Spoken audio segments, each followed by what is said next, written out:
Welcome to my sewing room. I have a sweater here that it's a really old sweater if you can see the tag here. Vintage sweater that was given to me.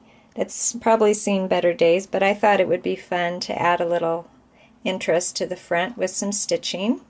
So I've added some big stitches with some embroidery floss, and today I'm going to show you how to do it. Alright, here we go with our project. We have a sweater. I have 3 different colors of embroidery floss thread, and I have one ready to go on a needle, a pair of scissors, and I'm going to be drawing some circles on my sweater. I already tried to draw one right here with some dressmaker's chalk, and I'm starting my circle right at the sleeve seam and leaving a little piece off. I'm going to go around and overlap my circles across the front of this sweater. I'm going to just do one circle at a time. Take my needle and thread, start at the top of this circle here.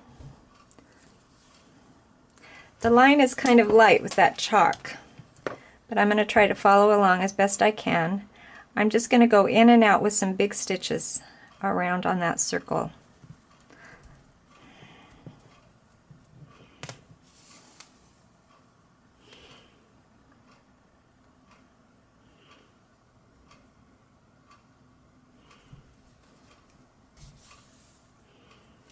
And I think I said I'm using 6 strands of thread. You can use between 3 and 6 strands. I see that my thread is having trouble going through the hole when I pull a little bit.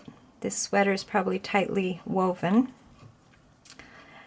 And you don't have to use a sweater. You could use anything. You could do this on a t-shirt, sweatshirt.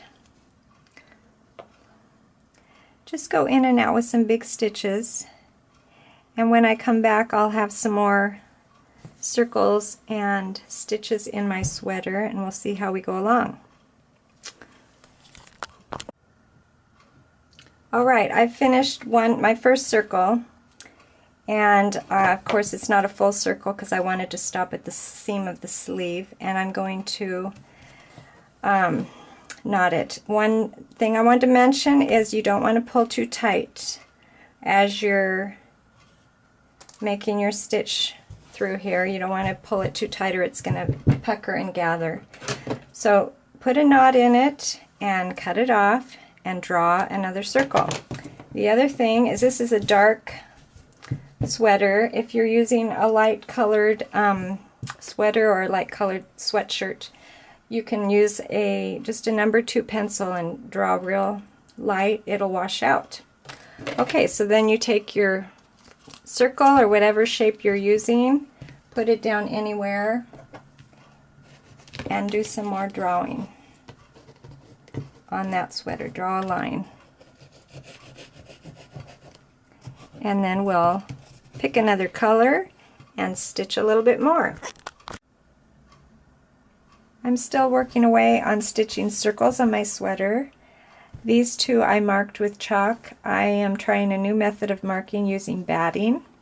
You could also use felt. Cut the shape you want pinned close to the edges, and then just follow the edge of your pattern as you go. And I take about 2 or 3 stitches, running stitches, following that circle, the edge of that pattern.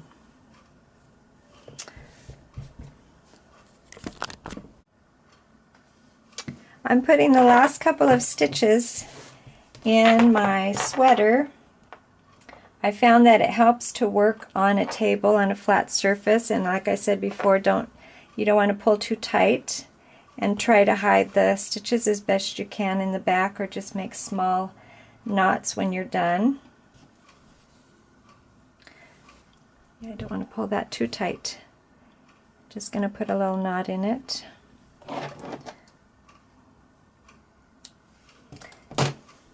And let's take our little piece of batting, flannel or whatnot off. Take your pattern off, and there's the some of the circles on that side, and here they are over here. Let me spread it out so you can see it better.